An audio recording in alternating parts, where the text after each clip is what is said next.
Hi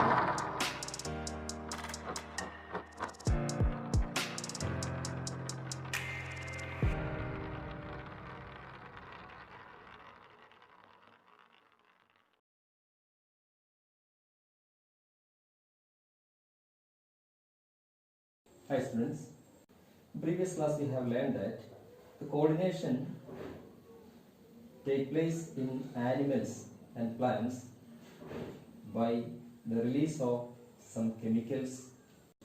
For example, control and coordination completely take place by the nervous tissues. Then, for instance, an animal, if it experiences a scary situation, so its body cells to be asked to prepare either for fighting or running.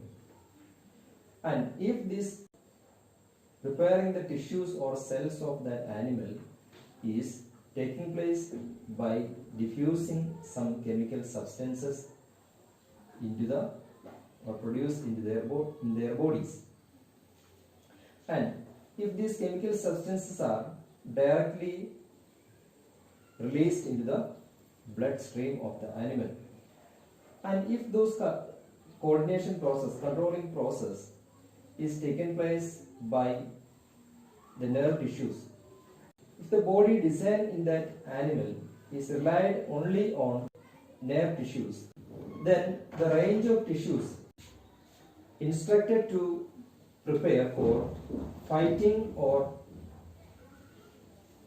run away will be less. But the chemical substance released by the body of the organism makes sure that a large range of cells or tissues are instructed to prepare for either by fighting or run away. This is made possible by these chemical substances released in their body is called hormones.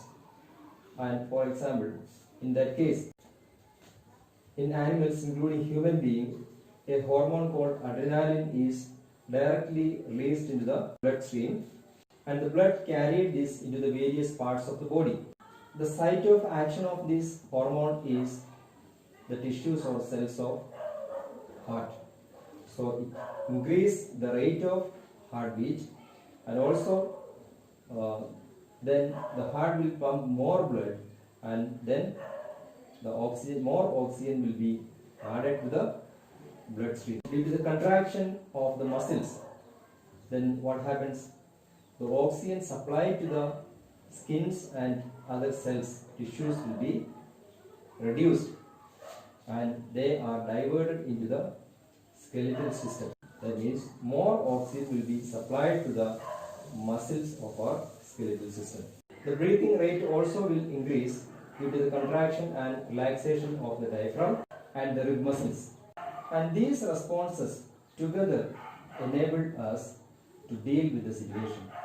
Such animal hormones are the part of the endocrine system, which constitute a second way of control and coordination. And we have also learned that plants also have the growth hormones, and that promotes the growth, cell division of the organism. We also have learned that there are directional growth of the plants, then geotropism and phototropism. If we think more about it, and it will become evident that even in animal bodies, the growth happens in a very careful and controlled way. For example, a plants have leaves in many places of the plant body, but our body parts do not grow anywhere. For example, the fingers are growing where on the hands only.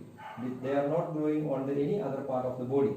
So that means the growth of the fingers, and they are controlled by this, and in this way the growth of our body is controlled and maintained in many ways. Let us see some of the examples. And we have all seen that the salt packets are written that iodized salt. That means iodine content is there in the salt. What is the necessity of the iodized salt in our food?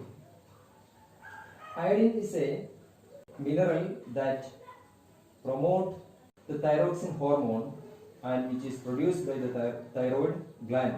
Thyroxine regulates the carbohydrate, proteins, fat metabolism in the body. The deficiency of the thyroxine is lead to a situation called the goiter, and the main symptom of goiter is a swollen neck. Sometimes we have also come across that some are very tall and giant, some are very dwarf. And what makes this?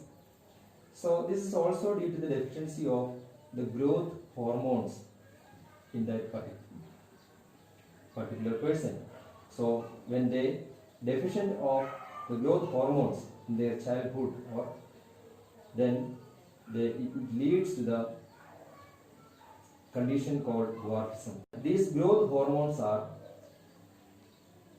controlled and regulated by the pituitary gland in our body. We have also seen that when the children are at the age of 12 or 13, a lot of changes may take place in their appearance and physically. And these changes are caused by the release of hormones called sexual hormones, testosterone in the male and estrogen in female. And these hormones are also regulated by the pituitary gland in our body. You may also come across the situation that your family members or your friends may be advised by a doctor that to take less sugar. That means the sugar level in their blood is high, and those patients are suffering from diabetes.